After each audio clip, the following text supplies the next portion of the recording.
Desporto Açores. Saiba tudo sobre o desporto regional, nacional e internacional nas mais variadas áreas e modalidades. Desporto Açores. Reportagens, entrevistas, crónicas, debates, tertúlias.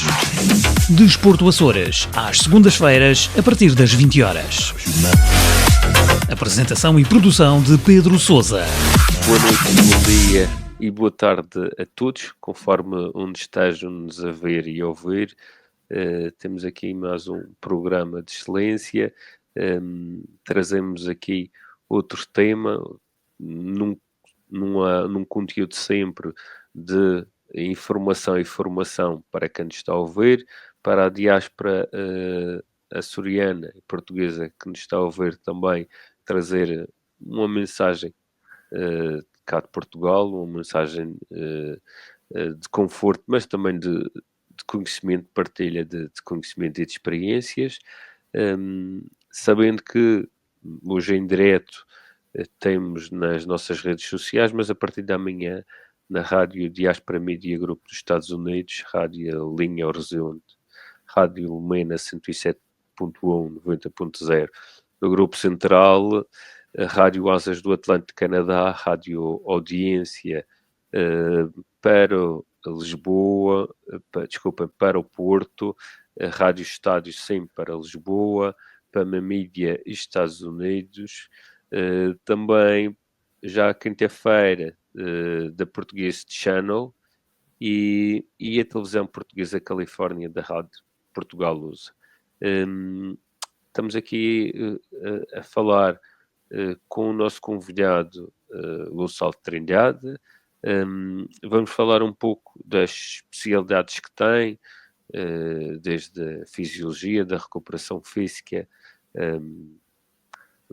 de um cientista do desporto, mas falaremos de vivências, de práticas, de experiências, porque esteve já na sua carreira e está agora no presente momento como fisiologista da primeira equipa do Clube Desportivo Nacional, mas já prestou estas funções que os referi no Clube Sport Marítimo e no Sport Lisboa Benfica.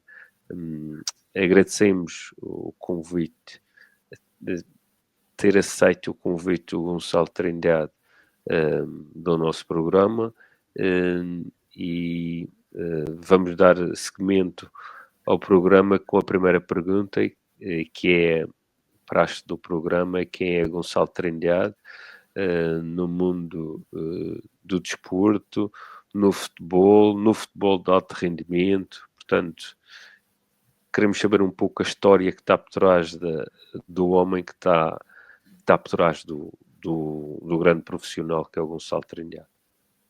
Olá, bom dia, boa tarde e boa noite a todos os que nos estão a ouvir. Antes de mais, queria, sem dúvida alguma, agradecer este convite efetuado pelo Pedro para estar aqui hoje. É sempre muito bom e de uma grande relevância para nós falarmos daquilo que fazemos, seja a que hora for, e sermos ouvidos por portugueses que lutam lá fora por uma vida melhor, e que nos também enchem de orgulho. E o quão bom é, normalmente, quando estamos fora do nosso país, ouvirmos as vozes que andam por cá e que também já estiveram aí. Eu próprio já estive imigrado, e sem dúvida alguma mandar um forte abraço ao povo açoriano, um conjunto de dias fantástico, muito, muito bonito, e que sem dúvida alguma também nos fazem grande companhia aqui na Madeira, e para eles também um sentido abraço vindo deste lado.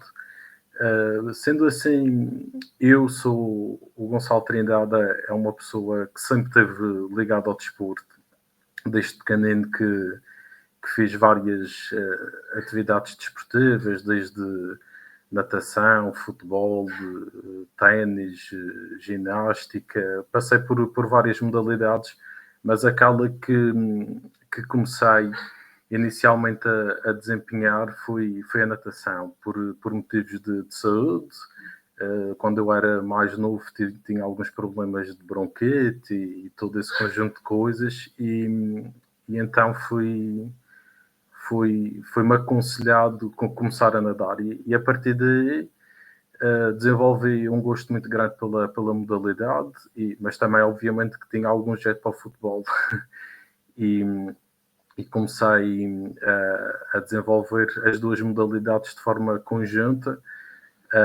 Os meus pais sempre tiveram esse cuidado em ter um desenvolvimento multifatorial, quer a nível de escola, quer a nível desportivo, e isso levou-me a que a minha vida fosse muito à base do desporto. O meu pai também, apesar de ter uma carreira militar e a minha mãe ser professora, o meu pai sempre foi muito ligado ao desporto também, na zona ali do Alentejo, e isso fez com que desde cedo tivesse essa valência. Depois, ao longo do tempo, obviamente nós temos que fazer as coisas na vida, e uma delas foi sem dúvida optar por um dos dois desportos, porque eu até tinha algum jeito para a natação, e houve uma altura em que as coisas começaram a ficar mais sérias, os treinos tinham que ser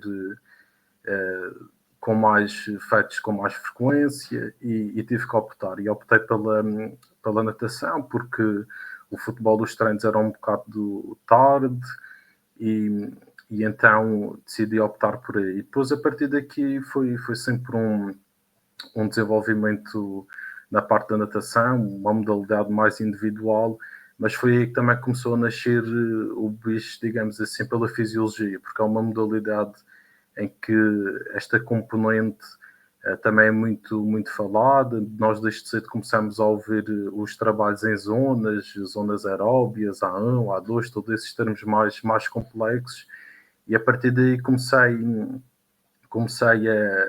a sentir muita curiosidade em saber como é que era feito o planeamento dentro d'água, fora d'água, todo esse tipo de coisas. Depois, com o crescimento normal das coisas, continuei sempre na natação, pratiquei durante 20 anos, mas futebol sempre presente, era uma modalidade que gostava muito de ver, de assistir, de ler coisas sobre isso, mas na natação as coisas começaram-se a tornar mais sérias, comecei a treinar às 6 da manhã, durante 3 vezes por semana, e quem é nadador tem que passar por este processo. Comecei a treinar de manhã, fui um atleta sempre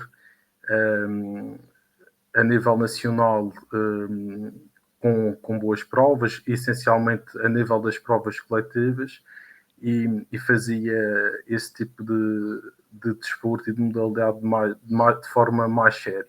Depois, a partir daqui,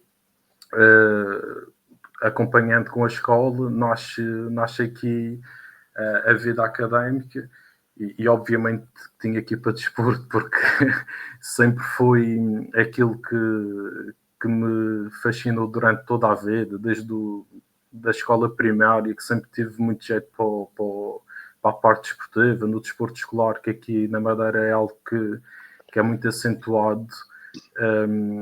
Nós ia a quase todas as modalidades, e obviamente que era o mais certo, e felizmente fui uma pessoa sortuda a esse aspecto, porque cheguei ali ao 12º e sabia perfeitamente aquilo que queria e para onde é que queria ir. A minha família tinha uma ligação forte a Coimbra, depois informei-me sobre que faculdades é que eram aquelas que me podiam ser mais úteis, mas já viradas para a parte da fisiologia. Fui para Coimbra, onde estudei 3 anos, e desde cedo comecei a levar logo a sério a parte da fisiologia, porque naquela época do secundário nós estamos ali muitas vezes com disciplinas que não são da nossa área, e ficamos ali um pouco desmotivados muitas vezes, é pouca prática, estamos ali numa sala, isso para quem gosta de desporto muitas vezes não é a melhor forma de nos motivar, mas lá consegui ultrapassar e quando cheguei à faculdade aí sim as coisas fluíram de forma natural, porque sempre gostei muito da parte da anatomia, da fisiologia, da pedagogia do desporto, todas essas cadeiras fascinavam muito. É claro que tudo o que fosse a ver com fisiologia já mexia muito, muito comigo e tive a sorte de saber bem o meu caminho. E depois, quando cheguei à faculdade, juntei-me logo ao departamento de Fisiologia, tive a sorte de acompanhar várias vezes avaliações de atletas olímpicos, essencialmente da canoagem e do ciclismo. E depois, no terceiro ano, tenho a oportunidade de fazer Erasmus, onde fui para a República Checa, e também tive o pensamento e o cuidado de ir, além de conhecer novas culturas, novas experiências, de saber o que era estar fora do nosso país durante algum tempo. Foi a minha experiência assim maior em termos de estar fora da minha zona de conforto. Fui para uma faculdade que também tinha já uma forte prevalência naquilo que era a recuperação de lesões, o treino com pessoas com populações especiais.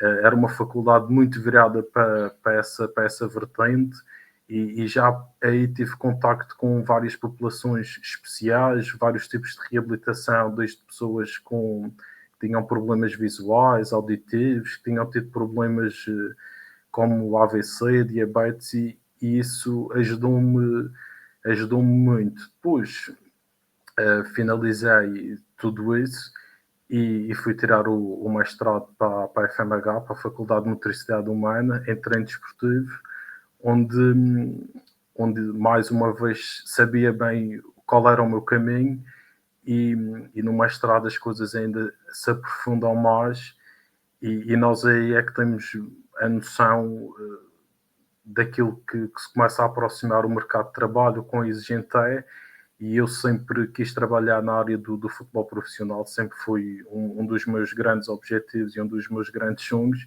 e nós aí começamos a ter uma noção do quão difícil é entrar nesse mundo, e sempre me disseram, e é uma das coisas que eu levo sempre para a vida, que o que muitas vezes não é difícil, não é chegar lá, é manter-se lá. Manter o nível de exigência, o nível de excelência, o nível de pressão connosco mesmos e com as pessoas do clube, exigir sempre o máximo, começou sempre a fazer muito sentido. E depois, no segundo ano do mestrado, há a oportunidade de concorrer para os estágios, onde tive a felicidade de ser um dos felizardos a estagiar durante um ano na formação do Benfica. Acompanhei o Sub-16 e logo saio do Benfica,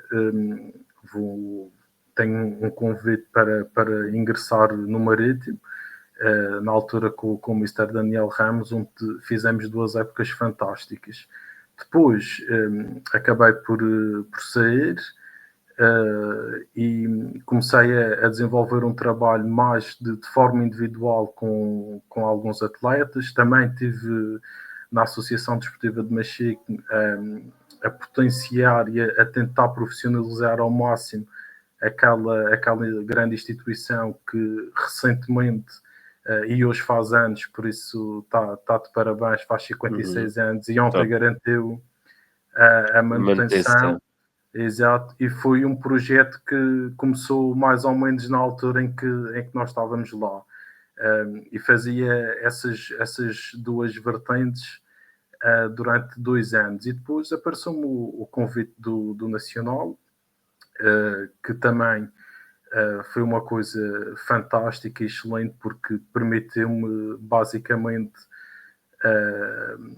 fazer e criar algo que não existia no clube, que era o laboratório de avaliação e performance, e começar com a fisiologia, e felizmente tenho que aqui agradecer a toda a direção do clube e ao presidente por toda a confiança que depositou e deposita em mim, e nestas últimas, esta é a minha 4ª época, Os motivos são claramente um balanço muito bom e esperemos atingir os nossos objetivos o mais rápido possível, e isto é de forma muito sucinta a minha vivência, e como toda a gente deve reparar que foi sempre ligado ao desporto desde os 4 anos até aos 33, foi sempre dentro deste registro, e toda a minha base desde amigos a pessoas muito conhecidas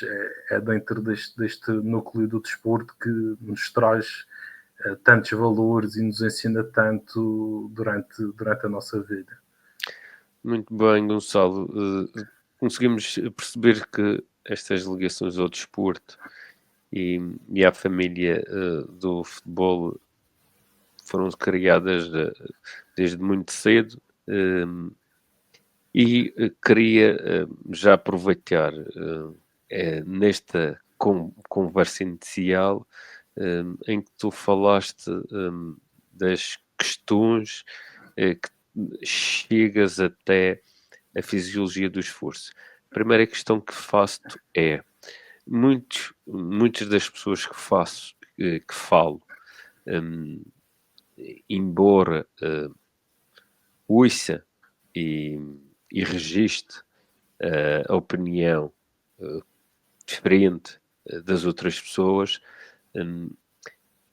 há uma frase que para mim é mentora, que é do professor Manuel Sérgio, que dizem que é do Mourinho, mas não é do Mourinho, é do professor Manuel Sérgio, que o Mourinho aproveitou e bem, muito inteligentemente aproveitou e bem. Quem sabe só de futebol não sabe nada de futebol.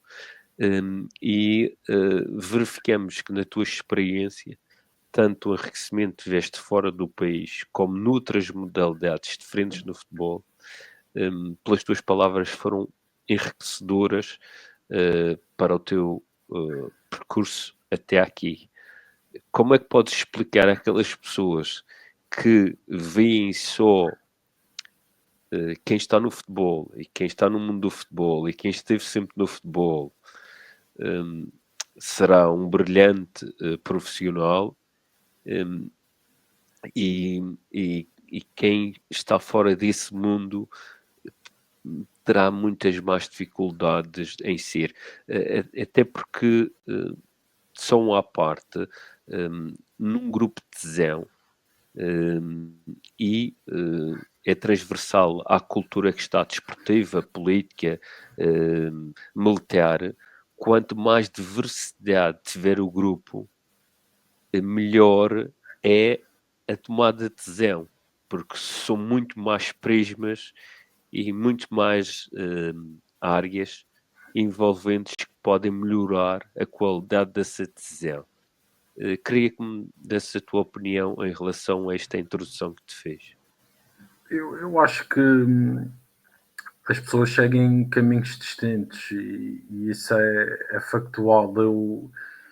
Eu penso que quanto mais nós conhecermos numa fase inicial, principalmente, melhor preparados nós vamos estar. É claro que agora eu tento estar a par de tudo, mas além de não ter muito tempo, porque as épocas são exigentes e tudo isso, eu foco muito mais em tirar formações e tenho diversas formações desde a área da recuperação física, especializações em lesões nos joelhos, nos tornozelos, especializações a nível de GPS, termografia, de sono, de toda uma valência de coisas importantíssimas nesta área. Nós vamos, é como se fosse um cono ou como se fosse uma casa, nós temos que construir a base. Eu acho que aí a base tem que ser bem diversificada. Nós temos, até por passarmos por várias experiências, temos que saber aquilo que será que é mesmo isto que eu gosto, será que é mesmo isto que eu tenho que fazer, será que vou estar preparado para isto? Eu acho que por quanto mais experiências nós passarmos, vai-nos ajudar, e sem dúvida há alguma que há uma frase que levo comigo, principalmente numa área que nós estamos numa área recente, numa área nova, relativamente nova no futebol profissional, somos mais um elemento de equipa técnica, é que o conhecimento é poder. E nós temos que estar sempre ligados à parte científica, temos que, eu digo que, na minha opinião, nós nunca podemos vacilar em termos, ou seja, nós nunca podemos dizer eu acho que, eu penso que, não, nós temos que, temos dados, temos um conjunto de dados ao nosso dispor e temos que ser assertivos e fazer as coisas de forma coerente. E depois temos várias tecnologias e é onde eu vou entrar, por exemplo, uma das minhas áreas de especialização é a termografia, que é uma área que é usada desde da medicina até à parte militar, até à engenharia, mas no desporto há uma grande diferença, que é uma ferramenta que não é de diagnóstico, é uma ferramenta que apenas auxilia na monitorização. E nós, quando falamos de termografia, estamos a falar de uma ferramenta que avalia, digamos assim, a parte muscular através de radiação infravermelha, que é muito pouco comum se falar desta tecnologia ainda em Portugal. Há um desenvolvimento muito grande no Brasil, na Espanha e Inglaterra, e nós, quando estamos a aprender, percebemos que nós não vamos falar muito de fisiologia, vamos falar muito da parte física, das leis da termodinâmica,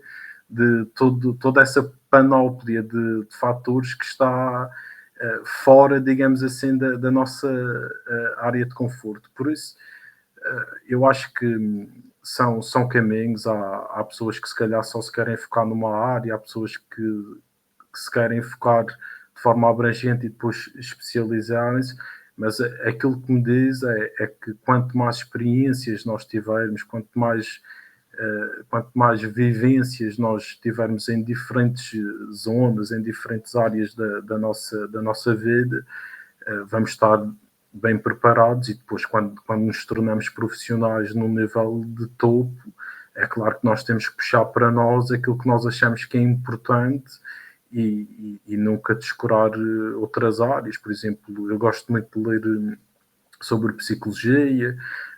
A minha namorada é médica de medicina geral e familiar e nós muitas vezes discutimos coisas relacionadas com a diabetes, com o colesterol, com a tensão arterial, problemas comuns, e tudo isso vai-me fazendo também desenvolver, mas também depois, ao final do dia, estou sentado na secretária a ler artigos recentes sobre a área da fisiologia, sobre a área do treino, sobre a parte técnico-tática, e tudo isso nos leva a vários caminhos e cada pessoa é livre de pensar o que é melhor para ela, mas sem dúvida alguma que para mim foi muito enriquecedor todas essas experiências, porque me ajudaram a escolher um caminho, a eliminar coisas que poderiam não ser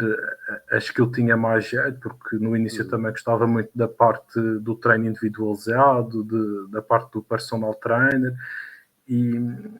mas sempre tive a ideia, o fascínio pelo alto rendimento, porque sempre gostei de trabalhar sob pressão, sempre soube lidar bem com a pressão e sempre tive esse desafio de chegar e ver como é que as coisas eram e de manter-me lá, que é esse o meu objetivo, subindo o nível sempre de conhecimento para ajudar sempre o clube que represento e os atletas que estão à minha volta e até as pessoas que estão próximas de mim ou que não sejam e que procurem a minha ajuda como um profissional do exercício. Muito bem. Ficou aqui já outras questões a sair, que é a termografia, de uma forma simplista para quem nos está a ouvir, simplificando quem nos está a ouvir, dá uma percepção da inflamação, ou dá uma percepção momentânea e real num momento que é importante o momento para acrescentar a outros dados que tu tenhas. Mas não só da termografia que queria falar, é da termografia como vantagem competitiva. Verifico que tu na diferença, que é outro tema que eu gostava de trazer aqui, e depois vais conjugar tudo isto que eu disse, o que é a importância da termografia, simplificar também a noção do que é a termografia e, essencialmente, o que é que tu viste na termografia, porque eu acho que tu viste isso como uma vantagem competitiva, como algo mais em relação ao que podias trazer ou que já existia no mercado e que tu podias trazer como vantagem competitiva em relação aos restantes adversários ou restantes opositores, entre aspas, no mercado. É uma pergunta muito interessante. É de facto uma tecnologia que, lá está, eu acho que é muito importante e foi muito desafiador começar a trabalhar, porque já trabalho com a termografia há mais ou menos É que tu 8 anos. sabes que não são poucas equipas em Portugal Portugal, que têm esta perspectiva, nem têm esta noção, nem este know-how. sim, isto foi, lá está, é preciso ter também pessoas que nós vamos apanhando no nosso caminho que nos consigam e que tenham à vontade para partilhar o conhecimento. Eu trabalhei com um fisiologista no Marítimo que vinha oriundo do Brasil, e quando entrei com a equipa técnica do Mr. Daniel Ramos, esse fisiologista já estava no clube, que era o Mateus, e ele trouxe essa ferramenta. E como nós somos desta área mais científica, nós temos que ver para querer os resultados e tudo isso. E a tecnologia foi-me apresentada, comecei a tirar cursos e especializações sobre isso, e ao mesmo tempo tinha a possibilidade e a felicidade de ter o material à minha disposição. E isso ajuda muito, porque nós conseguimos aliar a prática à teoria, e quando fazemos isso é fantástico, porque estamos a ter a percepção real das coisas. E ao longo do tempo fui-me apercebendo que realmente aquilo era uma ferramenta diferenciadora, porque a equipa atingia grandes níveis de performance e as lesões eram muito poucas. Mas nós, uma das nossas principais dificuldades de quem anda sempre atrás do conhecimento é também se questiona muito. Nós questionamos muito, será que estamos a fazer as coisas bem? Será que estamos no caminho certo? Quando alguma coisa falha, nós queremos descobrir onde é que falhamos, e eu comecei a ver que aquilo realmente tinha resultados muito bons, sempre que conciliados com outras tecnologias, porque para mim aqui o grande segredo para nós termos uma boa tradução de dados é nós conseguimos conciliar tudo. E a termografia tem que ser conciliada com outros dados, como o GPS tem que ser, como os questionários de wellness têm que ser, como as avaliações neuromusculares que fazemos de semana a semana têm que ser, como o número de horas de sono tem que ser, como inúmeras coisas da recuperação, desde a nutrição, têm que ser. E fui vendo que no primeiro ano as coisas correram muito bem, nós atingimos a qualificação para a Liga Europa, e no segundo ano fiquei ali como o fisiologista principal, aquele que se denomina fora de Portugal de um Head of Performance. Head of Performance. Exatamente. E continuamos, aprofundei, já tinha os conhecimentos aprofundados da fisiologia, da termografia, pelo Mateus, que foi o fisiologista que esteve lá, e continuei, segui o caminho, e nós, novamente, uma grande época, a segunda época que tive no Marítimo, atingimos o 7º lugar, julgo eu, mas estivemos sempre na luta para ir à Liga Europa e outra vez com um número muito baixo de lesões musculares. E acho que até julgo eu, ia ser a primeira vez que uma equipa madeirense ia dois anos de forma consecutiva às competições europeias. Não conseguimos o objetivo, mas vimos que o trabalho estava a ser bem feito e num bom caminho. Quando venho para o Nacional, uma das coisas que pedi foi logo um conjunto de tecnologias que me permitissem desenvolver o meu trabalho, onde uma delas era a termografia. E nós, no primeiro ano, tivemos um número baixo de lesões, no segundo, outra vez, um número ainda mais baixo, e o ano passado tivemos quase uma época perfeita ao nível de lesões, só tivemos 2 lesões, e com níveis de performance muito elevados, que nos levaram, felizmente, a subir à Primeira Liga, mas é claro que é um conjunto de variáveis que estão aqui incluídos, desde a metodologia de trabalho da equipa técnica, as metodologias de treino são cada vez mais imprescindíveis e importantes no auxílio do nosso trabalho. Nós, se tivermos a ajuda do treinador com uma boa metodologia, isso ajuda muito a diminuir o número de lesões. É um pouco a pedagogia e a família. A gente não pode ter um professor que faz uma pedagogia na escola e a família estraga em casa e vice-versa também. É um pouco essa continuidade. Exato. E nós, desculpa lá interromper a analogia, mas é um pouco problema. Esta analogia. Sim. É também tem que simplificar um pouco também para quem nos está a ouvir, Gonçalo. Exatamente. Eu também estou a tentar ser simples e não entrar muito em termos técnicos, mas nós continuamos a fazer esse trabalho, tentamos evoluir de ano para ano, mas basicamente a termografia é uma câmara que, através de cores, nos diz o nível inflamatório dos jogadores ao longo da semana e após os jogos. E nós, através disso, conseguimos, antes que o atleta sinta algum desconforto, atacar, digamos assim, a recuperação de algum membro que nós estejamos a ver que está com alguma região inflamatória a nível muscular ou até mesmo com algum déficit metabólico. Nós conseguimos ver isso e muitas vezes nós estamos a falar com o jogador e a perguntar: não tens dor, estás bem? E os jogadores dizem que não, que estão bem, e depois chegam ao campo e dizem: olha, afinal estou a sentir um desconforto, isto não está aqui. Mas nós já transmitimos isso à equipa técnica, ao departamento médico, é todo um circuito que corre muito rápido. E nós, a partir daqui, conseguimos, obviamente, deixar que os atletas estejam em campo o máximo tempo possível. Toda a gente consegue perceber que quanto mais um atleta treinar, mais preparado está para o jogo.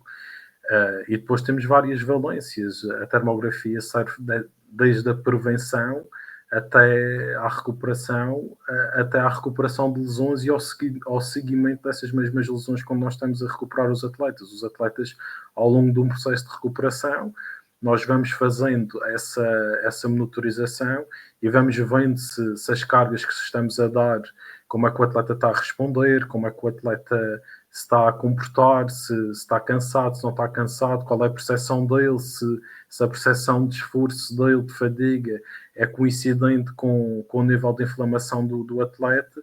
E é um caminho muito, muito interessante, mas é claro que só é fundamental quando é combinado com várias tecnologias. Isto é um exemplo muito simples para as pessoas perceberem. Os GPS que os atletas usam, que dão as distâncias percorridas em alta intensidade, o número de sprints, acelerações, todas essas variáveis, muitas vezes são, digamos assim, detalhadas pelo treinador. Ou seja, o treinador, normalmente, as equipas técnicas têm os exercícios já catalogados. Ou seja, no exercício A não posso fazer mais do que 3 km, no exercício B tem que atingir X metros de alta intensidade. E muitas vezes o que é que acontece? Um atleta pode ultrapassar esses valores, mas nós, com a termografia, conseguimos ver o impacto que tem no treino, porque se calhar o treino pode ter sido forte, acima daquilo que estava planeado, mas a nível de carga interna o atleta está a responder bem, ou seja, e não há necessidade de baixar muito a carga. Podemos baixar ligeiramente, mas não tanto, porque nós também não queremos que os nossos atletas entrem naquilo que nós chamamos os designados mind the gap, que é aquela zona entre a passagem do metro que há, que é uma zona de platô, ou seja, de homeostasia, onde o atleta... Um vazio. Para quem nos está a ver, é um vazio. Entrar num Exatamente. vazio.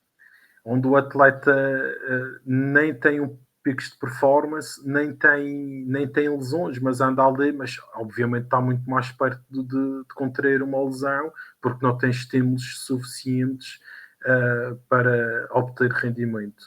Por isso, é muito, de forma muito simplista, é muito por aqui o nosso caminho. E também há uma coisa que é fundamental, que é a capacidade de interpretação de dados, porque isto não basta ter as melhores tecnologias se nós depois não somos capazes de interpretar os dados da melhor maneira, não é? E isso é muito importante nesta área mais específica. E de aplicar os protocolos. Muitas das vezes quem interpreta os dados tem que aplicar os protocolos com base nos modelos de tomada de decisão de evidência, com base na evidência, quando assim esse modelo de tomada de decisão que a gente escolhe. Porque há outros, mas quando é escolhido esse, com base na evidência científica, tem que seguir os protocolos que a ciência assim o diz.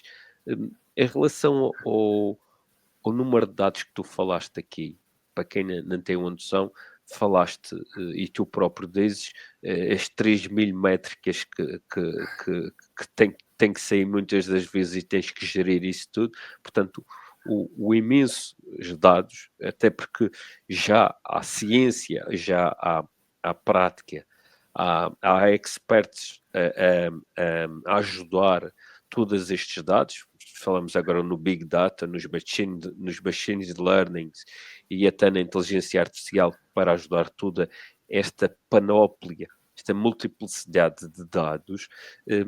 Quero referir, pois, qual é a própria prioridade dos dados, porque o GPS só em acelerações, velocidades, nem sequer vou pôr-me aqui com os ingleses, com os termos ingleses todos do GPS, mas tem inúmeros, uma panóplia de dados, mas estas ferramentas que tu tens, tem que haver uma priorização. Tu falaste-me em off que davas 15 destes dados referenciados, mas isto até tinha que diminuir um pouco mais para simplificar, neste caso, o utilizador, em que tu és o programador quase da ferramenta, mas o utilizador final, que é o jogador, tem que ser simplificado, e o operacionalizador deste, que é o treinador, também tem que ser simplificado. Tu quase que simplificas isto tudo até o utilizador, que é o jogador, não é?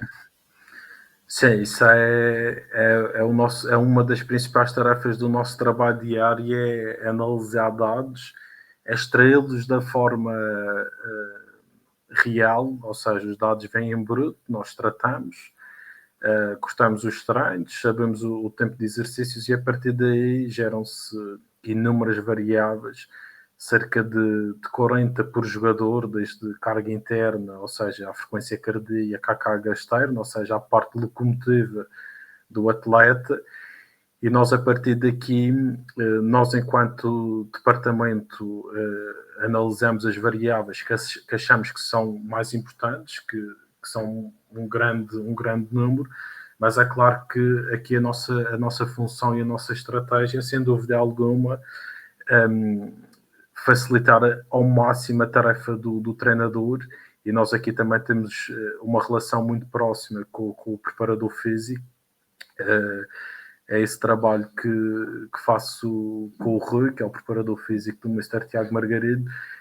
Nós, quando chegamos às fases iniciais da época, falamos sobre quais as métricas que eles consideram mais importantes, o que é que para eles é importante, o que é que eles querem ver, porque para nós podemos não ver essa variável, mas a partir do momento em que eles acham que é importante, nós temos que a ver, porque se eles acham importante, nós também temos que achar. Nós, enquanto fisiologista, o nosso trabalho é muito isso, é um facilitador de informação. Isto é, para as pessoas terem uma noção, é como nós vamos comprar as laranjas, nós descascamos as laranjas, nós pomos as laranjas nos espremedores, e depois só sai o suminho, se é aquelas grainhas, só sai o suminho, as grainhas nós nem queremos, só sai o sumo, e depois a fórmula é dizer apenas isso ao treinador: este atleta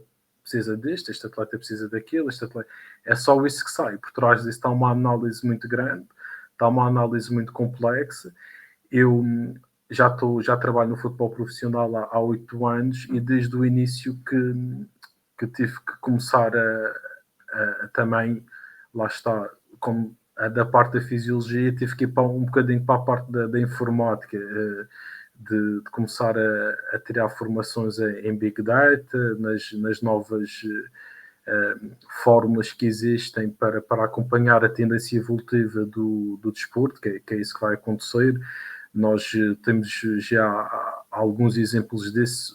Se alguém nunca viu, que veja o filme Moneyball, que fala exatamente sobre a relação estatística ao desporto, que eles já faziam há alguns anos nos Estados Unidos, numa equipa de beisebol, que fizeram uma equipa apenas... É impressionante que o fulano, exatamente outra vez, que a experiência a gente nunca sabe onde é que vai acabar. A experiência do fulano, ele é matemático, ele é gestor, ele não tem nada a ver com o desporto. Exato, e muitas vezes aquelas equipas que têm um poder financeiro acima da média já têm pessoas qualificadas dentro dessas áreas, das matemáticas, da parte até mesmo da engenharia informática, da parte computacional, a trabalhar para os clubes, porque eles não têm que entender a parte desportiva. Nós é que temos que fazer a pergunta certa para eles acharem onde é que estão os números. E eu também tenho muita curiosidade nessa área, e já comecei há uns anos a fazer.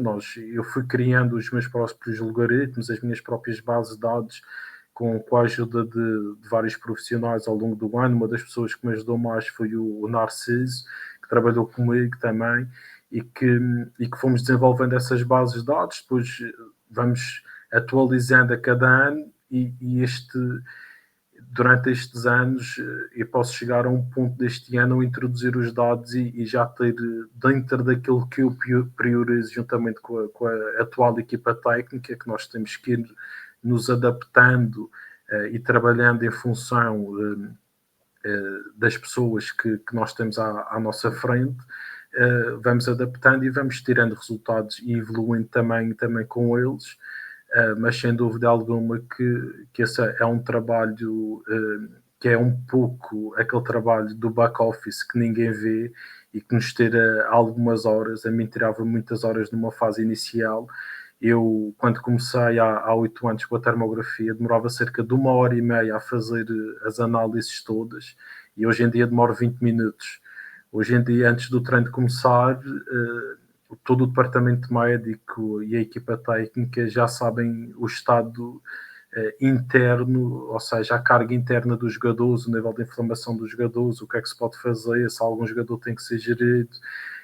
E aqui depois é a comunicação que tem que ser muito efetiva a este nível. No alto rendimento, eu acho que uma das peças-chave é a comunicação, a mensagem passar de forma clara e sucinta para que a mensagem não se perca, e depois rápido é sempre... Nós já estamos habituados a trabalhar na velocidade, e ali a pressão é diária, e esse número de dados que é feito só do GPS, depois nós temos ainda, para terem uma noção, cada área muscular dos membros inferiores, e aos guarda-redes nós também vemos a parte dos membros superiores, mas cada área de uma área muscular gera-nos vários pixels de temperatura que são mais dados. Por isso é um trabalho que nós hoje em dia temos facilitado por softwares. Já existem alguns softwares que nos ajudam a facilitar o nosso processo, mas é claro que depois a interpretação daquilo que fazemos é muito importante, e depois as tomadas de decisões. Por exemplo, se eu na termografia ver que um atleta está muito quente, a recuperação dele tem que ser em banhos de imersão de água fria, mas se o atleta estiver muito frio, a recuperação do atleta tem que ser ao nível da terapia por luz vermelha e infravermelha, e no jacuzzi e com massagens. Ou seja, cada atleta tem um nível de individualização muito grande de acordo com as suas necessidades específicas. Eu quando falo e quando...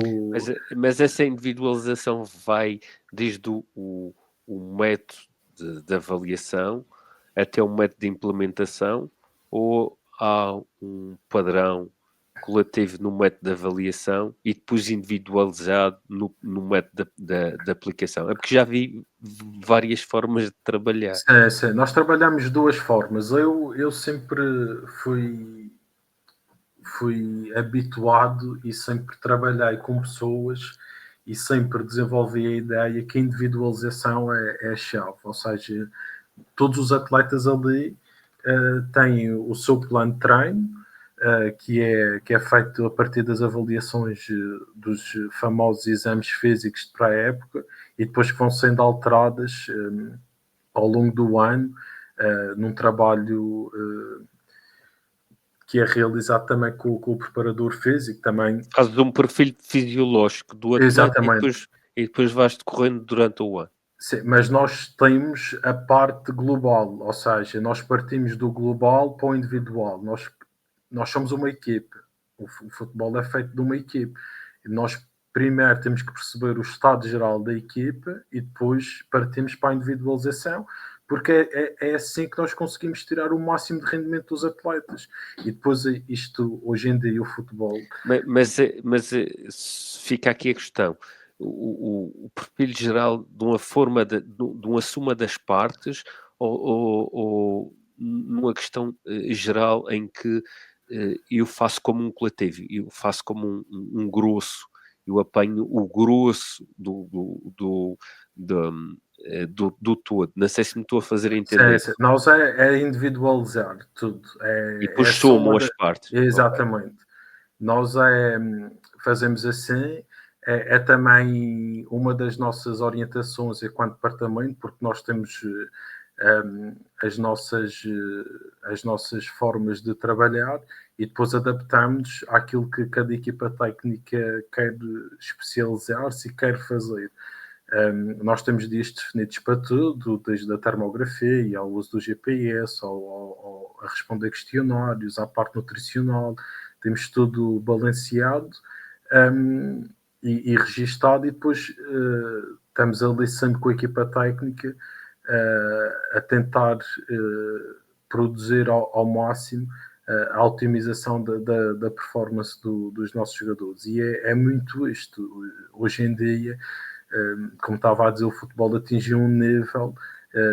Eu nunca apanhei o antigamente, mas pelo aquilo que ouço falar, é que antes os treinadores, muitas vezes diziam aos atletas: tens que fazer assim, e o atleta fazia, sem questionar muito, simplesmente executava uma tarefa. Hoje em dia, aquilo que nós vemos no futebol são atletas já altamente curiosos e a questionarem-nos de quase tudo.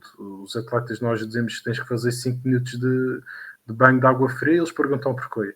Nós dizemos que tem que fazer 10 minutos de luz vermelha, eles perguntam: mas o que é que isto vai fazer? Onde é que isto me vai ajudar? A nível nutricional, e o que é que eu posso tomar para recuperar mais rápido? Nós já vemos atletas que toda a gente anda agora com uma pulseira que monitoriza o dia do atleta, e os atletas, quando chegam ao treino, mostram-nos logo, eu dormi X horas, mas hoje acordei mais vezes, a minha variabilidade da frequência cardíaca hoje não está tão boa como já A teve. informação está aí, a informação é um Exatamente. mundo diferente agora, é muito mais acessível.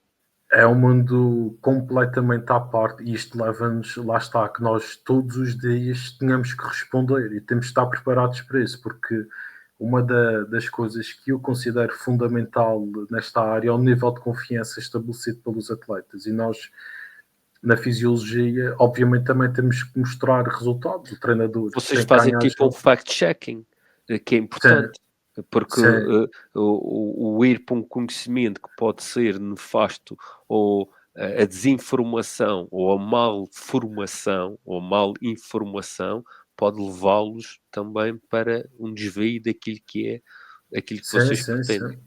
Exatamente, e há atletas que têm, ainda existe muito aquela crença do se eu for para o ginásio eu vou ficar mais lento. Hoje em dia já não é tão habitual, mas ainda se ouve quase todos os anos. Tenho atletas que dizem, não gosto muito do trabalho de ginásio porque posso ficar um bocadinho lento e tal, se eu ficar lento depois a minha melhor capacidade é a velocidade, e depois nós temos que perceber, e é aqui que nós entramos de uma forma em que acho que é muito importante, que é nós temos que mostrar resultados. Como um treinador tem que ganhar jogos, os nossos resultados é ter um plantel que tenha poucas lesões musculares, não é? Que eu acho que nós conseguimos ver o trabalho que é feito a nível daquilo que é o controle e a monitorização das cargas de treino através do número de lesões, essencialmente as musculares, e nós temos que mostrar isto ao atleta, que se ele fizer, vai se sentir melhor, vai começar a ter melhores capacidades físicas, isso vai lhe ajudar no seu jogo. E nós, a partir daqui, a partir do momento em que estabelecemos uma relação de confiança e que o atleta confia no nosso trabalho, é muito mais fácil para nós atingir resultados excepcionais. E muitas vezes os atletas, por exemplo, chegam, quando eu chego ao clube, os atletas vão chegando, nós estamos ali perto do balneário, eles vão falando connosco e nós temos dias específicos para fazer avaliações. Por exemplo, a termografia é um dia após o jogo, no primeiro treino da semana, pode ser um dia depois do jogo, 2 dias depois, normalmente é 2 dias depois, e no dia menos um, ou seja, na véspera de jogo, mas nós, como estamos numa ilha, muitas vezes, quando nós jogamos Conseguem. fora, temos que fazer 2 dias antes. Não Mas fazem no muitas. dia menos um, então. Não, porque a equipa viaja e depois as condições para fazer a termografia têm que ser específicas, tem que ser uma sala minimamente aceitável em termos de temperatura e umidade para as imagens não serem afetadas, porque nós estamos a trabalhar com radiação infravermelha, que é libertada através do nosso corpo, e não conseguimos. Portanto, nós estamos ali no nosso dia-a-dia e fazemos essas avaliações padronizadas por nós. Mas muitas vezes o atleta pode chegar com desconforto muscular e já são eles que nos pedem para fazer. Vê como é que é tu. E muitas vezes os atletas chegam lá a pensar que não vão treinar porque se vão lesionar, e nós dizemos, não, podes treinar, podes dizer à vontade, tu tens uma ligeira inflamação, mas treinas e vais conseguir aguentar o treino e de forma normal, e depois durante a tarde vamos recuperar essa zona. Isso acontece muitas vezes, os atletas sentirem níveis de fadiga, terem algum receio e depois sentirem-se, digamos assim, seguros pela mensagem que nós estamos a transmitir, porque também já tem um background de uma época toda connosco e a verem o nosso trabalho, não é? Porque nós nos clubes somos avaliados por todos, desde treinadores a funcionários, a jogadores, toda a gente avalia o trabalho de toda a gente, e os jogadores percebem e sentem isso, que nós temos ali uma interação muito forte com a parte física deles, que é uma das grandes áreas do futebol, mas eles também têm que perceber que há a parte técnico-tática, que há a parte psicológica, que também é muito importante. Mas aquilo que nós tentamos fazer é que os atletas confiem no melhor que nós conseguimos lhes oferecer.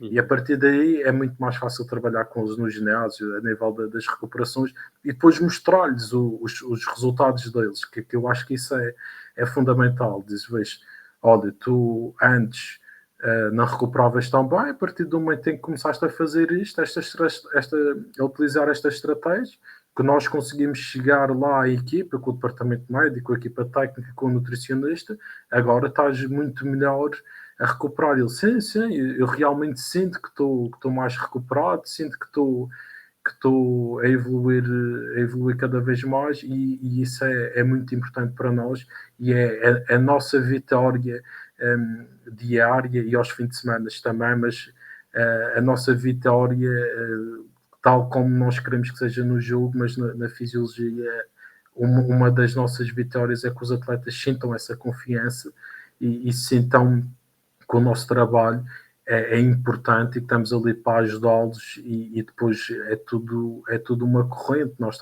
estamos a ajudar o clube, estamos a ajudar o treinador com mais soluções, e é uma das frases que também é muito usada e tem que ser levada muito a sério numa área do futebol a nível do alto rendimento, é que ninguém vai a lado nenhum sozinho. Nós somos todos um grupo e dependemos todos do melhor de cada um para o nosso sucesso, e é sempre nessa base que eu assento muito do meu trabalho. É que quando me levanto tenho que dar o meu melhor, porque há outras 40 pessoas que dependem do nosso trabalho, e há muitos adeptos para fazermos felizes ao fim de semana, não é?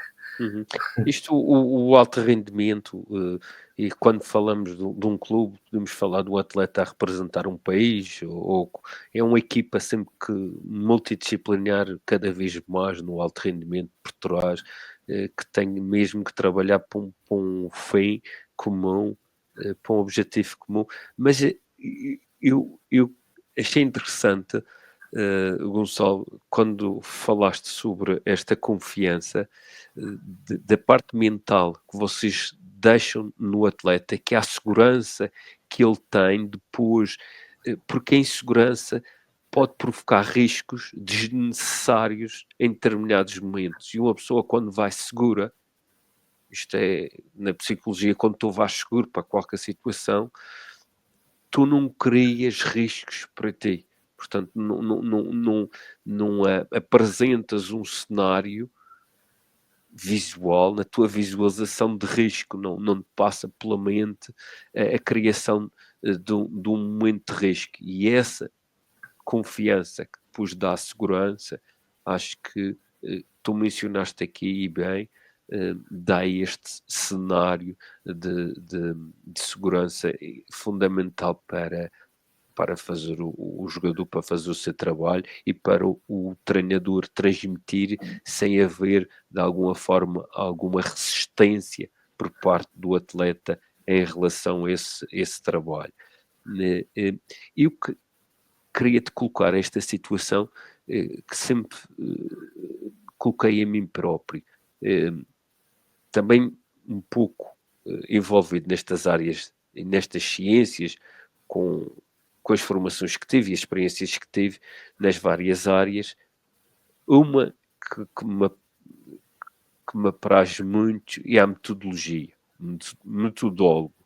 E nessa metodologia percebo que na ligação, o Nelson de Caldeira dizia, muitas das vezes não somos tão compreendidos como os especialistas da generalidade. São os especialistas da generalidade, são os metodólogos. E então, sabendo que a técnico-tática estratégica por vezes é fundamental como ponto de partida ou como base para todas as envolvências das outras áreas e ciências que estão, se nos inúmeros das inúmeras métricas, inúmeras variáveis que eu tenho que escolher com base nessa estratégia, nessa tática, nessas técnicas, nesses perfis individuais e coletivos, como é que eu posso conjugar isto, certo? Indo de encontro aquilo que o treinador quer e indo de encontro depois uma coisa que é que eu ando a trabalhar há muito tempo nisto, que é aquilo que nós achamos que é a percepção da realidade e aquilo que é a realidade.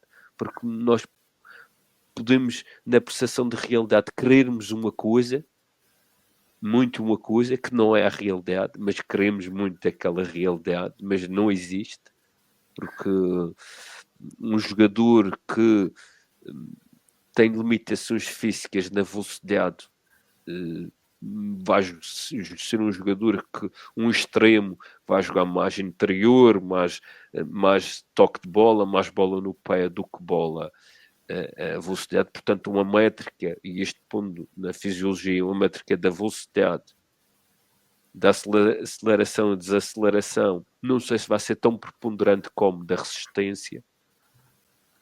E onde é que isto casa? Não sei se me estou a fazer a noção.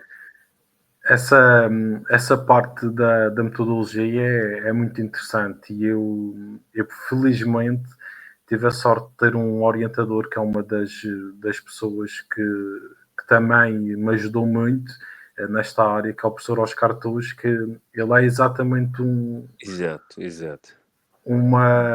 uma pessoa que pensa muito nesse sentido, da metodologia do treino, e é sem dúvida uma das grandes referências a nível nacional e também para mim, que tive a felicidade de o ter como orientador e também de ter seguido. Ele até tem uma questão que é o perfil do jogador de referência na Exatamente. atualidade, mas essa referência por vezes pode, e aí as minhas questões sempre que coloco, pode ser uma referência num determinado contexto, porque não sei se tu sabes, a cultura come o pequeno almoço de todos os restos das outras áreas. Isto é uma frase do mentor. A cultura, a parte social, come o pequeno almoço todas as outras áreas. A gente vê no mundo que é assim. Basta tu teres poder que tu defines todo o outro resto. Mesmo que não tenhas conhecimento, se tiveres poder, a cultura define todo o resto. E neste perfil, sabendo que num contexto, aquele perfil de referência da atualidade é diferente naquele contexto, que é diferente naquela posição, que este perfil, por exemplo, do global, depois entra-me em contrassenso com os princípios, por exemplo, da individualidade. Sim, isso são aquelas discussões que nós podemos. Isso é que nós queremos chegar a um objetivo que é o ideal, que é a percepção da realidade, aquilo que nós queríamos ter. Pronto. Mas depois temos que nos basear na realidade, aquilo que nós temos. E eu acho que esse é um dos segredos do sucesso no futebol, é nós conseguirmos trabalhar com aquilo que nos dão. Nós, por exemplo, podemos ter jogadores para jogar num determinado sistema tático, mas um treinador pode ter a inteligência de sair desse sistema tático para utilizar outro que ele sabe que, segundo as características dos jogadores, será melhor para ele, para a equipe e para o clube. E isso é sempre uma decisão. Eu sempre lido com estes dados e já trabalhei com vários treinadores e já me sinto muitas vezes confortável para conseguir fazer essa análise do perfil individual de jogador, que é muito importante e é cada vez mais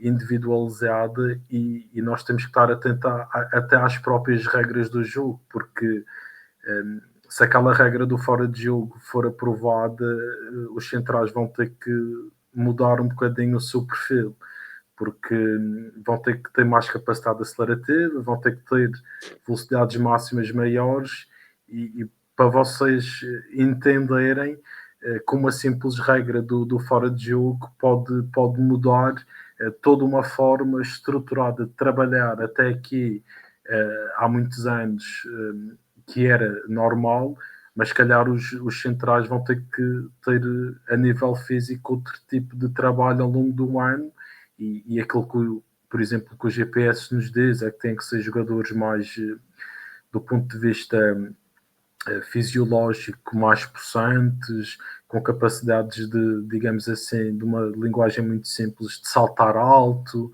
de conseguirem ter tempos de reação, digamos assim, médios, mas agora, se esta regra for aprovada, o central tem que ter uma capacidade de aceleração muito forte, porque os avançados têm essa capacidade e a partir do momento em que qualquer zona do corpo esteja na linha do último homem, os centrais vão ter que ter força para apanhar quem vem nas costas e quem vem em altas velocidades para, digamos assim, tentar marcar, porque nós sabemos que o futebol tem 90 minutos, mas são ações de 7, 8 segundos que definem muitas vezes um jogo e isso é um pouco ingrato, não é? Digamos assim, para quem tanto trabalha numa semana, mas é para isso que temos de estar preparados. É para os casos, para aquilo que nós chamamos os piores casos de cenário, o worst case cenário, que é isso que nos faz, é quando os atletas já estão num nível de fadiga tão alto, conseguirem ainda tomar decisões que são acertadas. Isto é um bocadinho, digamos assim, nós conseguimos estudar as lesões, sabemos que elas ocorrem em zonas de espaço temporal de forma mais tardia, entre os 75 e os 90 minutos, então se calhar é uma questão que nós podemos falar e já me questionei várias vezes, se calhar convém trabalhar a prevenção da lesão, digamos assim, quando os atletas estão cansados, não é? É que se eles se lesionam nessas partes, por isso são tudo perguntas que nós vamos, digamos assim, Eu questionando acho muito diariamente. interessante tu referires, e tenho uma frase que consegui de uns anos para cá, através do estudo que estou a acabar agora no pós-doutoramento, que é o tudo é essencial e o pormenor é relevante. O tudo é essencial no alto rendimento, que essas métricas, esses valores, essas dadas, esses big datas, todas as áreas, mas o pormenor é relevante. E tu falaste agora da situação dos 7, 8 segundos que podem definir um jogo no meio de 90 e tantos minutos, estrategicamente, se a gente for para a questão fisiológica, ter a noção que um treinador principal deste a ti, e tu tens essa noção que nos primeiros 10 minutos aquela equipa marca golos, quer dizer que a exigência e a intensidade naqueles primeiros 10 minutos são totalmente diferentes. Se calhar o pensamento global da equipa como equipa técnica poderá ter isso em cima da mesa para discutir. Sim, isso é um facto presente, porque nós muitas vezes preparamos os jogos de forma em microciclos, ou seja, de semana a semana. E é claro que hoje em dia nós temos essas informações, já sabemos em que espaço temporal é que as equipas marcam mais, é que sofrem mais, e tudo isso é preparado. E muitas vezes aquilo que nós vemos e até na antevisão aos jogos, quando se joga com equipas de poderio maior, aquilo que normalmente se sabe é que quanto mais tarde adiarmos o gol dessas equipas, melhor, porque quando as equipas que têm um poderio financeiro mais elevado, uma qualidade individual mais elevada, que têm muitas condições, nós sabemos que essas equipas querem resolver os jogos cedo, que essas equipas querem, se for preciso, à meia hora já ter o jogo resolvido, porque depois jogando ao domingo, na quarta-feira já tem um jogo e podem fazer outro tipo de gestão. Por isso, a preparação tem que ser sempre bem feita, mas aqui os jogadores têm que estar sempre preparados. Nós temos que ter os jogadores sempre preparados para qualquer tipo de jogo, qualquer tipo de desafio, e tentar mantê-los sempre o mais saudáveis possíveis, com níveis de rendimento muito elevados, digamos assim. Para nós é muito bom jogar de 6 em 6 dias ou de 7 em 7 dias, mas quando jogamos 3 em 3 dias nós sabemos bem o dano que isso causa a um jogador e muitas vezes o quanto o jogador chega a esse jogo sem estar recuperado, que nós hoje em dia já sabemos que em média a recuperação vai entre 72 a 96 horas, e se um jogador jogar em 72 horas, provavelmente alguns daqueles 11 que vão para o campo, ou dos 20 que vão para o jogo, não estão totalmente recuperados, principalmente a nível fisiológico, não é? Eu queria-te colocar a questão que foi colocada esta semana no colóquio que houve de Sports e Science em relação às estratégias e às ferramentas utilizadas na monitorização das cargas, tanto a carga externa como a interna, mas aquelas que são as mais utilizadas ou que tu achas que são mais eficazes na prevenção de lesões. Não houve a termografia na resposta. Restei a resposta, não ouvi, mas verifiquei que era um princípio muito forte, que é o princípio da individualidade, que está muito associado com o princípio da progressão e da sobrecarga. E a sobrecarga, portanto, tem esses todos os princípios associados.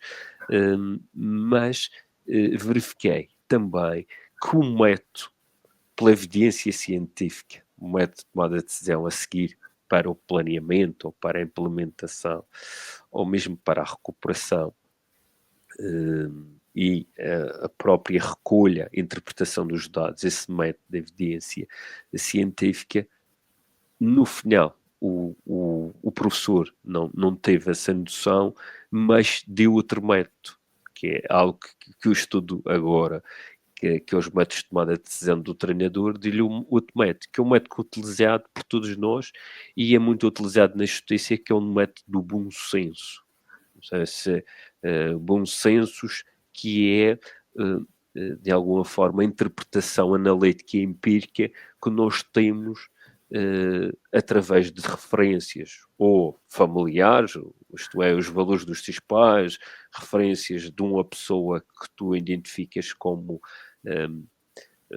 uma pessoa que vai seguir esses valores, ou algum contexto e algum acontecimento que tu identificas como valor. E ele referia nesse método de bom senso de decisão que era, na seleção portuguesa, ele tinha o bom senso de picar ou não, porque fazia a métrica sanguínea, picar ou não alguns jogadores, porque alguns jogadores sentiam-se ou não melindrados. E ele dizia que isto era evidência científica, isto não é nada evidência científica, isto é um método de bom senso, que é utilizado em várias áreas, porque acha que tem que ter em conta a sensibilidade e a preocupação com o outro, que é um valor que tem, empatia que tem pelo outro, para estabelecer confiança e então transmite-lhe essa decisão. Ele lá que decide se vai utilizar ou não essa ferramenta. O que é que tu achas nestas questões de utilizar as várias ferramentas e depois utilizar também os vários métodos de decisão? Tu fazes, qual é as ferramentas que utilizas, qual é os métodos de decisão que utilizas? As ferramentas a nível da prevenção, não é? Da prevenção.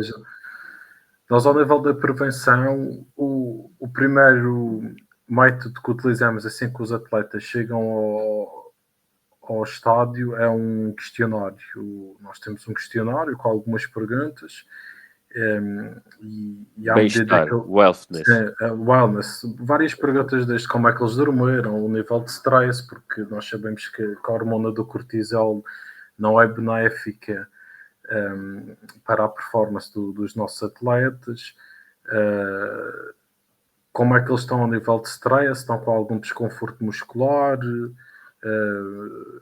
toda essa panóplia de questões mais ligadas à individualidade. Depois, a cargo do preparador físico, todos os atletas fazem um pré-treino, ou seja, uma preparação no ginásio para o treino, e depois, enquanto eles estão no pré-treino, nós vamos colocando os dispositivos tecnológicos a funcionar, os GPS, os cardiofrequencímetros, e após a finalização do pré-treino, nós vamos para o campo e o treino está a ser monitorizado ao vivo. Nós estamos a ver o que é que os atletas estão a fazer live, e depois o treino acaba. Quando o treino termina, alguns atletas, dependendo dos dias, se for o dia de recuperação ou não, têm os seus planos definidos de forma individual. Cada atleta tem o plano para otimizar e para melhorar as lacunas que nós identificamos, e depois tem a sua periodização individual também ao nível daquilo que é os banhos de gelo e de luz vermelha, e durante aqueles dias que já referi aqui fazem a termografia, ou seja, temos este circuito todo de prevenção que também serve para recuperação, que é executado diariamente no clube, sendo com dias específicos para algumas coisas serem efetuadas. Por exemplo, nos momentos em que não há competição, aproveitamos para fazer avaliações aos atletas. Temos também a plataforma de saltos para vermos o estado de prontidão dos atletas, como é que eles estão. Fazem aqueles testes estudos da força isotécnica, isométrica, costumam ter isso. Trabalhamos mais numa base de força excêntrica e também de isometria, mas os testes normalmente são feitos em isometria para não causar tanto desconforto ao atleta, porque normalmente eles vão treinar a seguir, e a nossa linha de orientação é muito essa, que vai sendo cada vez mais apetrechada e desenvolvida ao longo dos anos. Nós este ano tivemos a chegada de banheiras que temos que estão a medir a temperatura de forma constante, variam entre os 3 e os 40 graus, e nós temos um quadro fixado onde os atletas sabem quais são as banheiras que estão às temperaturas que eles têm que fazer. A nível da luz vermelha, que também recebemos este ano, os atletas sabem qual é o tempo que têm que fazer, a quantidade de vezes que têm que fazer, e isto o ano passado nós ainda não tínhamos, ou seja, nós vamos vendo, vamos estudando e vamos a seguir, em reunião com a equipa técnica, departamento médico e direção, definir uma estratégia daquilo que pode ser benéfico ou não para os nossos atletas em termos de recuperação, porque hoje em dia os clubes diariamente recebem muita informação acerca de materiais de recuperação, e nós temos que saber bem qual é o nosso caminho e qual é aquilo que é melhor para o clube e, consequentemente, para os nossos atletas. Então vocês já escolheram aqui uma série de ferramentas. Aqui é a percepção subjetiva de esforço. Dizia o treinador da seleção que o Pep, por exemplo, dizia que estava sempre em 10, nunca tinha menos de 10. Sempre 10. E as métricas também falaram lá que ainda existe esta divergência entre autores e conhecedores da métrica sanguínea, o lactato, que alguns não valorizam tanto isso e valorizam mais a parte muscular, parte da análise muscular. Não sei se também se queres dizer alguma coisa em relação a isto, tens alguma opinião em relação a isto? A minha opinião é que isso é importante, não é? Para mim é importante e nós nas modalidades individuais faz muito, mas numa equipa de futebol é muito complicado fazer isso, principalmente quando nós temos poucos recursos humanos à nossa volta, mas quando temos muitos recursos humanos é claro que é super interessante, tanto o lactato como a CK, que é CK.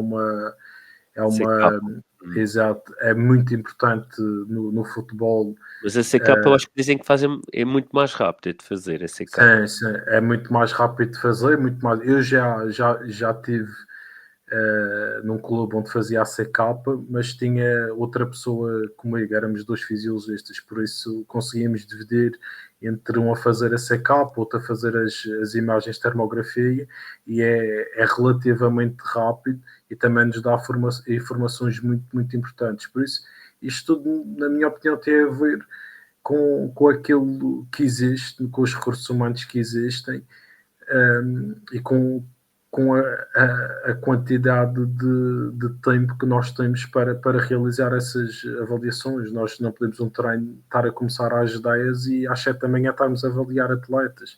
Temos de ter um bocado racionais porque o tempo de som dos atletas também é importante e temos que cumprir com isso, mas é claro que são todas ferramentas que estão mais do que validadas e que são importantes e que acrescentam valor aos departamentos de fisiologia. Eu vou agora para as últimas questões, tem a ver um pouco com a parte mental. Eu sei que tu referiste que leias e que tinhas interesse da parte da psicologia.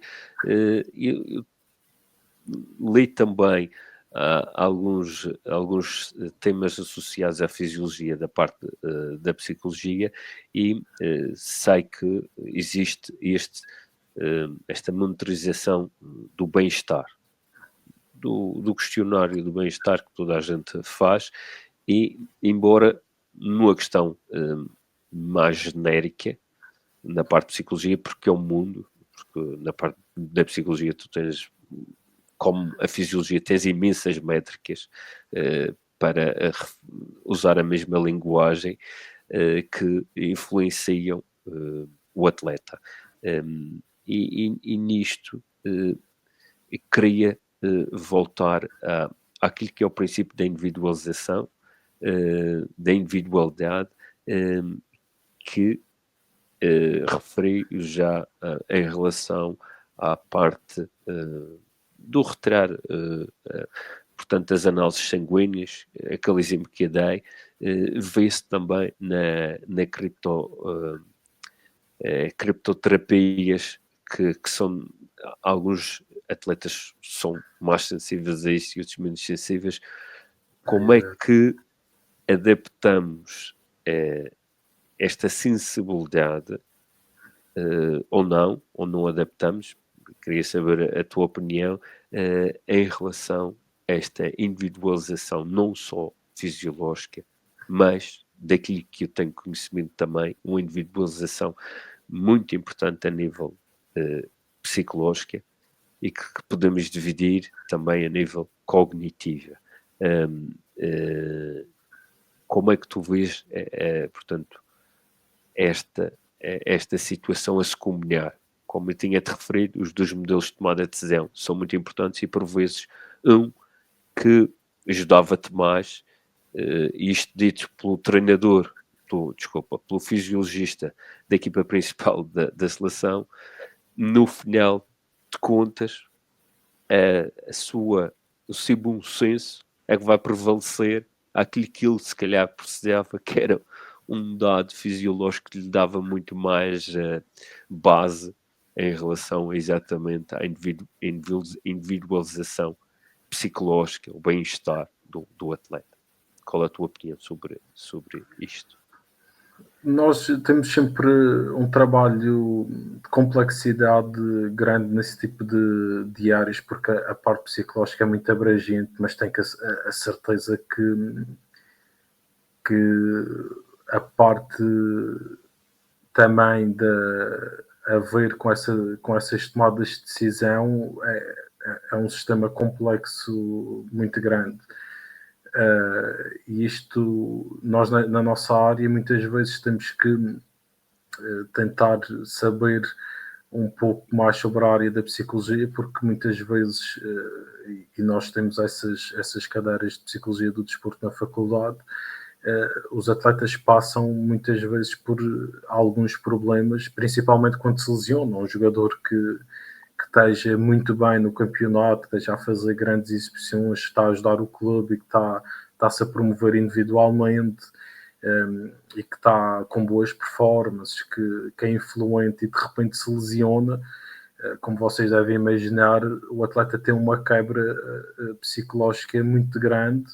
Depois cabe a nós, da parte dos fisiologistas e o departamento médico e de psicologia, começar a trabalhar para puxar o atleta rapidamente para cima e perceber que aquilo ali é uma janela de oportunidade para ele voltar ainda mais forte. Depois, em termos das formas de trabalhar, tenho a certeza que para estar no nível de seleção nacional é preciso ser muito competente, ter um nível de exigência também muito alto, e são formas de ver as coisas que está certa, porque nós temos que ver aquilo que são os nossos caminhos e certamente aquilo que pode ser esse pensamento é muito se fazer que o atleta se sinta confortável. Nós temos atletas que podem não tolerar os banhos de gelo, mas não conseguem fazer 10 minutos, mas se fizerem 3 minutos é uma vitória para nós e ao menos não tem os efeitos fisiológicos que nós queremos, mas nós ao menos temos o atleta a fazer de forma confortável e estamos a ganhar confiança com o atleta. E eu acho que é por aí, são estratégias que têm que ser interligadas, e é claro que o bom senso e a parte científica acaba sempre por estar ligada, porque aquilo que nós queremos é sempre ver os resultados, saber como é que o atleta está, e é claro que ali nós temos que fazer com que ele veja que aquilo é benéfico para ele e que nos vai ajudar a todos nós. E muitas vezes vamos gerindo as situações dessa forma. Se não consegue fazer 10 vezes, tenta fazer 8, mas daqui a 2 semanas ele vai conseguir fazer as 10.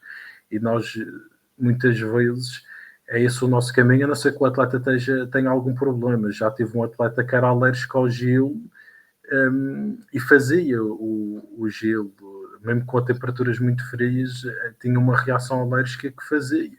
E não conseguia fazer o mesmo que os outros, mas fazia e tinha resultados benéficos, se calhar não tão ótimos como os outros, mas conseguia atingir níveis muito bons de recuperação.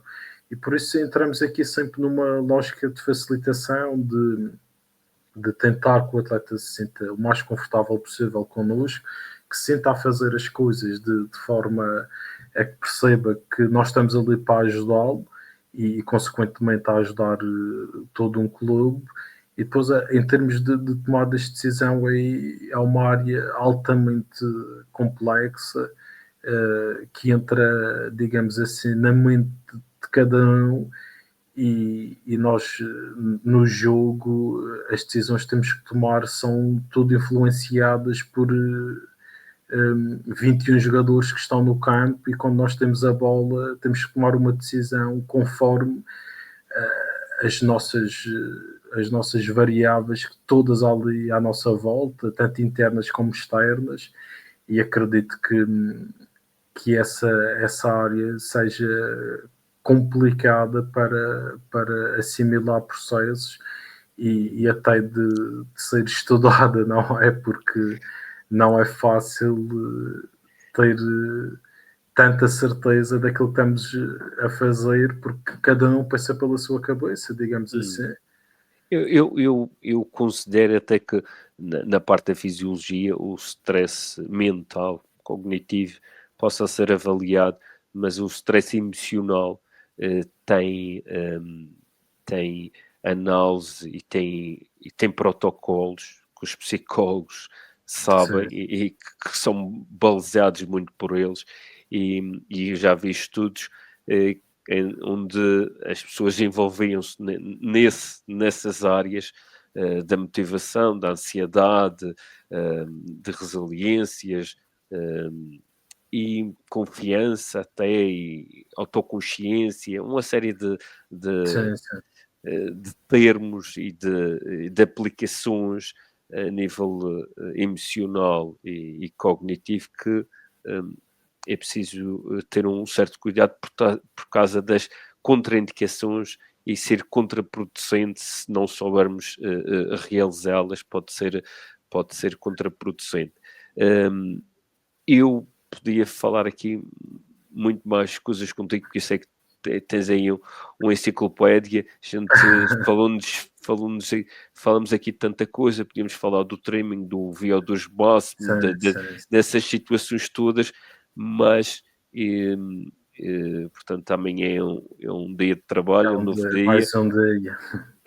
Vou-te deixar ir, mas queria antes disso que agradecer-te novamente por teres aceito no teu horário preenchido o nosso convite. Foi muito enriquecedor, e penso que todos os que nos estão a ver ganharam imenso com a nossa conversa, com a tua partilha. E a última mensagem que lhe querias passar para quem nos está a ouvir, ou mesmo para aqueles as pessoas mais queridas também que um dia e que te ouçam em relação a este momento, que possas passar cá para fora. É uma mensagem de nós fazermos aquilo que achamos que é o correto, de tentarmos sempre procurar a nossa felicidade, seja em que área for, e essencialmente termos sempre a consciência de ajudarmos as outras pessoas, tentar sempre ao máximo, porque a nossa vida nós não sabemos quanto tempo estamos aqui, mas enquanto estamos, fazermos algo por nós, pela nossa família, pelos nossos amigos, por todos. A minha área é mais da parte do exercício, por isso eu tento sempre fazer um bocadinho por quem está à minha volta e fomento sempre a prática do exercício físico. E é claro que não podia acabar também sem agradecer o convite. Espero que a minha linguagem tenha sido perceptível, que tenham também ficado a conhecer um bocadinho melhor o Gonçalo como pessoa e como profissional, e também saberem aquilo que é o trabalho de um fisiologista, que é uma área recente no futebol profissional, é uma área em Portugal que está cada vez mais a ser falada, a sobressair, uma área emergente, e é sem dúvida alguma, para mim também um orgulho ver que as pessoas reconhecem o trabalho que nós fazemos nas equipas técnicas, a importância que temos, e não podia acabar também sem dar uma palavra à diáspora que se encontra neste mundo fora e que nos está a ouvir, e um abraço sentido a todos os portugueses, em especial aos açorianos, pela fantástica ilha que têm aí, as várias ilhas, e sem dúvida alguma também tivemos uma luta acesa o ano passado, que acabou bem, e também é sempre bom ver as ilhas representadas no nosso campeonato. Muito bem, agradeço as palavras do Gonçalo, e quero finalizar referindo que a partir de amanhã, portanto, na Rádio Diáspora Media Group nos Estados Unidos, Rádio Linha Horizonte, Rádio Alemanha, Rádio Asas do Atlântico Canadá, Rádio Audiência Rádio Estádio, Pama Mídia nos Estados Unidos, da Portuguese Channel também nos Estados Unidos, e a televisão portuguesa de Califórnia, Rádio Portugal USA. Tivemos cá Gonçalo Trindade, cientista desportivo, especialista no futebol, na fisiologia, na recuperação física, trabalha atualmente como fisiologista, Head of Performance no Clube Desportivo Nacional, também com passagens no Clube Sport Marítimo e no Sport Lisboa Benfica. Foi o nosso excelente convidado, uma excelente tertúlia. Falamos então da fisiologia no futebol de alto rendimento, agradecendo ao Gonçalo mais uma vez pela sua presença aqui, e pedindo para ficar mais uns minutos, mas a todos que nos estão a ouvir, um bem-aja e muita saúde. Desporto Açores. Produção e apresentação de Pedro Sousa.